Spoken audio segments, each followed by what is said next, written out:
السلام عليكم البنات، مرحبا بكم في هذا الفيديو ديال اليوم اللي غادي نوضح فيه واحد الحاجه على ديفرين. النتيجه ديالو رائعه، النتيجه ديالو اكثر من رائعه بالنسبه للناس اللي كيجي معاهم ديفرين. كاينه بعض البشره وما كيجيش معها ديفرين. غير واحد الحاجه بغيت نقولها لكم، منين تكونوا تستعملوا هاد الديفرين هذا غتبعدوا على مستحضرات التجميل بصفه نهائيه.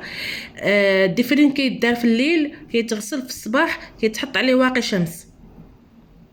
كاينين الناس اللي بشرتهم ما كتستحملش كيديروه نص ساعه كيعطيهم نتيجه وكيغسلوه بالصابون. بالنسبه للناس اللي متعودين على المكياج فغادي تضطري انك توقفي تحبسي المكياج وما غاديش تبقاي تماكي مده العلاج، يعني المكياج غتبعدي منه مده العلاج. وبالنسبه للناس اللي عندهم الشعر في الوجه غيبعدوا على ازاله الشعر من الوجه، لانه ديفرين الا مشيتي كنتي متبعه ديفرين غيبدا يعطيك واحد النتيجه زوينه، يعني غيبقى يجدد لك الجلده، يعني البشره ديالك غيبقى يجدد لك الخلايا ديال البشره ديالك. دونك انا الا مشيت درت حلاوه لوجهي ولا درت لاصيغ لوجهي غيهز ليا الجلده، يعني غيهز ليا لابو ديالي اللي كتبدل، يعني غتكون واحد البشره سطحيه، واحد الجلد سطحي، فما غيكونش كيقدر يتحمل. لهذا اختي الا كان فيك الشعر في الوجه غادي تصبري وغديري ديفرين تعالجي بشرتك. النهار اللي غتقرري تحيدي فيه الشعر غادي تستناي واحد يومين ولا 3 ايام بحال هكاك. منين غنبغي نحيد الشعر شنو غادي ندير؟ ما غاديش، غادي نتجنب الحلاوه وغنتجنب الشمع.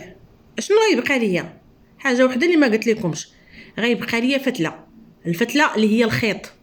يعني بالنسبه للناس اللي بشرتهم حساسه واللي عندهم اللي كيعالجوا اي تقشير، ماشي بغا ديفرين، اي تقشير، هذه نصيحه انا كنقولها، اي تقشير كنتي كديريه اختي فراه صعيب عليك انك تحيدي الشعر من الوجه. في حاله وحده تصبري مده العلاج، كتمتنعي على المكياج وكتمتنعي على ازاله الشعر من الوجه. منين نشوف راسي ما قدرتش نصبر وعندي الشعر في الوجه كنحبس ديفرين ديالي او كنحبس المقشر اللي متبعه.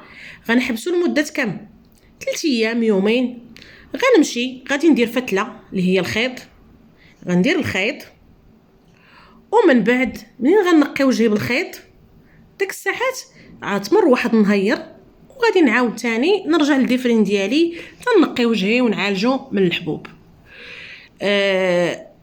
هذا هو الفيديو اللي كنت بغيت نقدمه لكم اليوم، لاني ما كنتش اكدت لكم، واللي كنأكد لكم فيه واقي الشمس ضروري، واقي الشمس اي مقشر ضروري واقي شمس.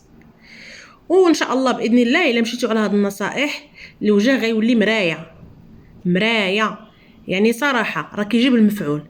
غير انسان خاصو يتبع الخطوات ويبتعد عفوا عن الموانع اللي كتمنع انك تخلطي شيء مع التقشير.